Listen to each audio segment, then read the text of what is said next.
大家好，我是来自奇效实验室的范雪伦。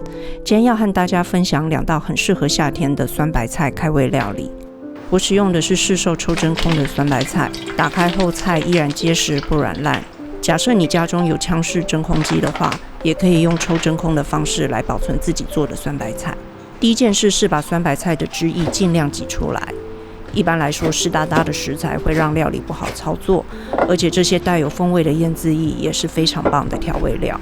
酸白菜的使用量，经验上可以抓的跟主要食材的分量差不多。这次2道菜的主角分别是五花肉与豆皮，买回来的量刚好各是300公克，酸白菜则是600公克，刚好分成一半一半来做2道菜。发酵食品的盐分大概落在2到3% 左右。而日常料理中含有的盐分则介于 0.8 至 2% 之间。当你的酸白菜用量跟主食材差不多时，咸度会被稀释成比较清爽的口味。加了其他配料后，还有调味的空间。成品呈现的是发酵食材本身的风味，而不是后续添加的调味料。不知道大家有没有发现，一路下来像是在练刀工，每样东西都在切丝。切丝有些小诀窍，像是球状的洋葱，切半后如果斜角入刀，切出来的洋葱丝形状就会比较一致。有时间练习的话，切的速度就会快一些。真的麻烦就使用现成的工具来帮忙。家里不是餐厅，找到方法能让料理的时光变得愉快最重要。先来做第1道菜，凉拌酸白菜豆皮。水里先加1小匙盐做底味。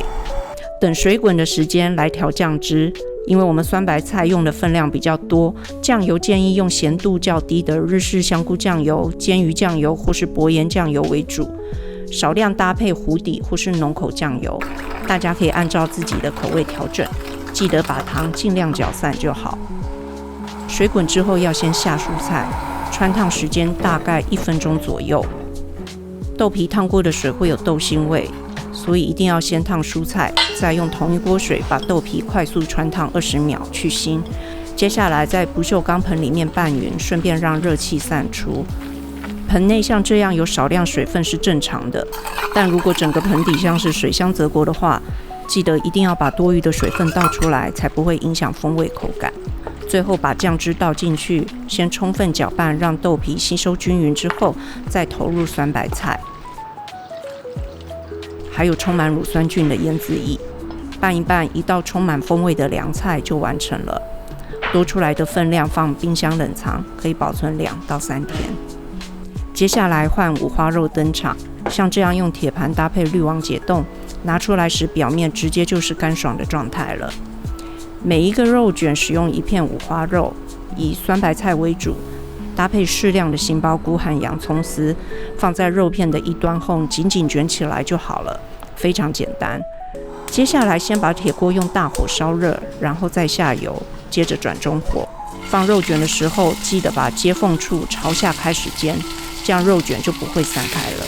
放满之后先不要动，让肉卷先煎到定型。这段时间我们来制作调味料，稍微拌匀后就来快乐翻面。这时候已经开始飘出酸白菜混合五花肉油脂的香气，闻着闻着食欲突然大开，肚子也变得非常饿。翻面完成后淋上酱汁，盖上锅盖，焖煮2到3分钟。开盖后我们用中火稍微收汁，这时候肉卷已经定型了，可以安心翻动，让每一面都裹上酱汁。趁还热热的时候撒上葱花点缀，2道夏日的美味料理就完成了。酸白菜有着酸香的美好滋味，如果只拿来煮火锅实在有点可惜。希望今天这2道料理可以带给你一些夏天吃酸白菜的灵感。希望大家喜欢今天的内容，我是来自奇效实验室的范雪伦。希望你今天也吃得很好，我们下次见。